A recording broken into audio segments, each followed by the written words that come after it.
I'm aware there is some nervousness to speak, so I put myself right in front of you. Couldn't get away.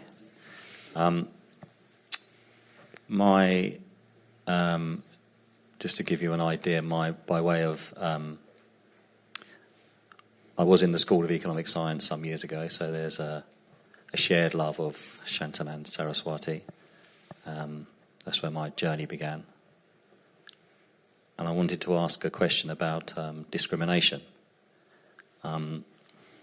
You've spoken about your journey of 20 years of objective meditation, 20 years of subjective meditation, and then the rest of your years to be in non-meditation, meditation. And I wonder if you're suggesting that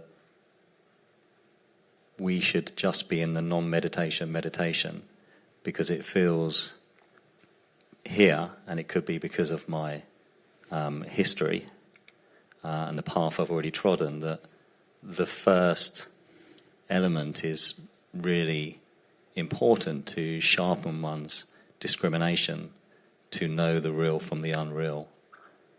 Because the mind can be very seductive and can create a false dawn, as it were. And you clearly have a sharp discrimination, and I wonder whether it's from the first 40 years, as it were, to get to this point, and perhaps we do need this, or some of us do, kind of, I would say, the burning of the impurities in the fire of discipline was the words that came up to me.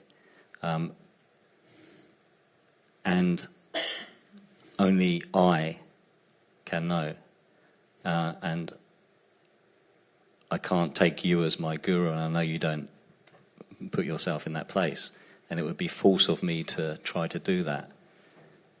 So the guru has to be here. And so I need to sharpen the clarity internally, as it were. So I wonder if you can speak on that.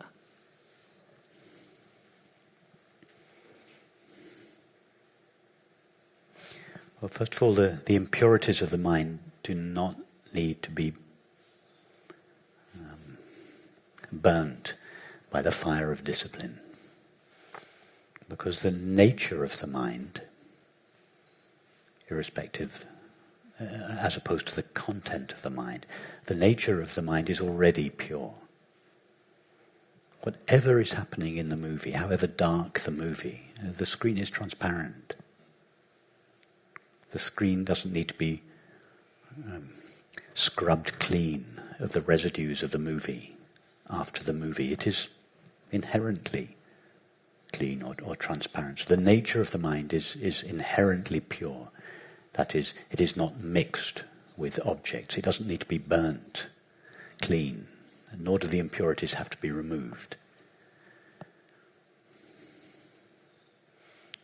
All that is necessary is to see the screen clearly, either in the presence of the movie or in the absence of the movie. It doesn't matter which, because in both cases you're seeing the screen. So the discrimination required is to see the screen clearly, to separate it, which it initially involves the separating out of the screen from the movie, the separating out of yourself from the content of your experience.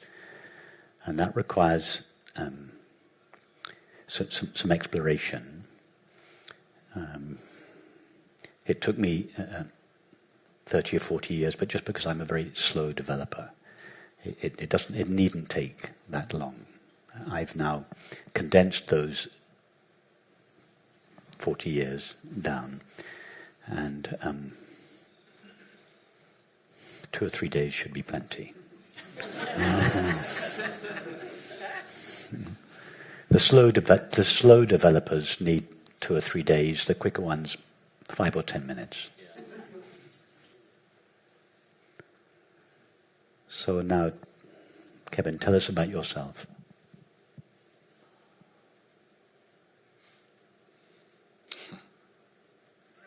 Well, I've heard... No, don't tell us about what you've heard. Tell us about yourself. Mm. You are yourself now, yes? Yes. So you don't have to refer to what you've heard. If you are yourself now, you must be experiencing yourself now. Otherwise you would have answered no to my question, are you yourself? But you are yourself now. Yes. Tell us about yourself. I'm here. Very good. I am present. I am present. Yeah. Perfect. Yeah. Yeah. Well, there's not much more to say. That's true, but try and say something else that's true about yourself. I'm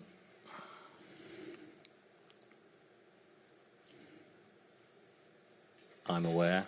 Perfect. I am Yeah. present. I am aware. Anything else? There is knowledge. There's knowing. That's the same as saying I am aware. Yes. Yeah. I'm peace. Its nature is peace. I am aware, and my nature is peace. Perfect. Sat, Chit, Ananda. That's it. You've just done what it took me 40 years to do. 30 years to do. Yeah. It's it. You've just discriminated between what is it. To begin with, I asked you the question, and you said, I've heard. So you just went off at a bit of a tangent, because then you were not discriminating what is yourself from what is not yourself. You started telling us about what is not yourself. So I just had to pull you back just once. You paused.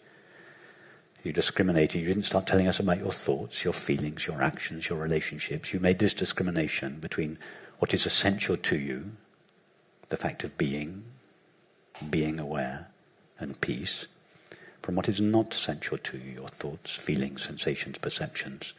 Yeah. And we could all see that, I know you've studied and read lots of books and everything, but we could see that you were speaking from experience. Yeah. Yeah, but that's it. You just discriminated the real from the unreal. It does not need to take 40 years. Did you have to burn the impurities of the mind in the fire of discipline? No, you just had to pause. Yes, I am experiencing myself now. I am myself now. Therefore I must know. You just paused. I am aware. I am peace. That's it. Yeah. I mean, initially, I knew you'd ask the question, so my mind wanted to be clever and give you an answer, but you didn't let me.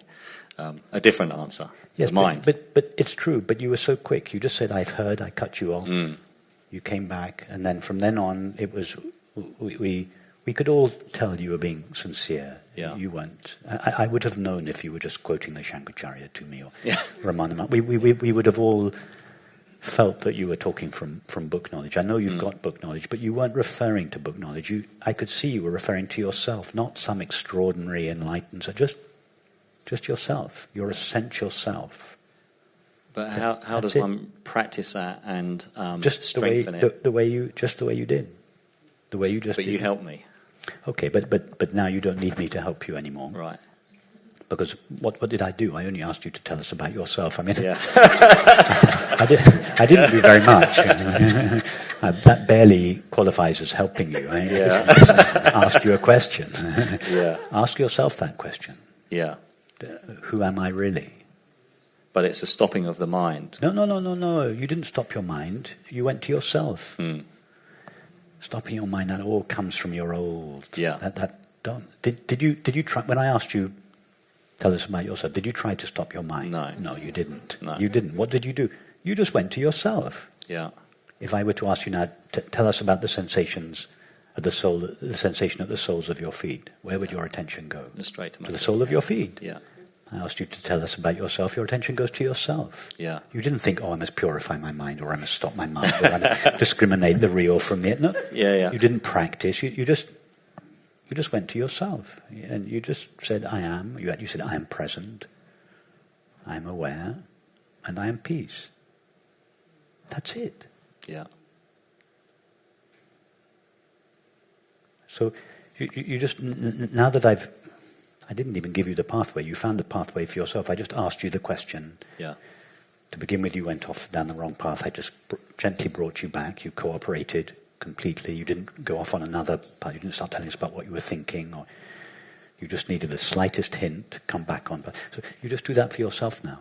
You just pause at any moment of experience. You can just pause and ask yourself, but who am I really? Or what is myself? Or any such question. And just pause and just make sure that you don't refer back to this conversation or anything you've heard. Just refer back to yourself.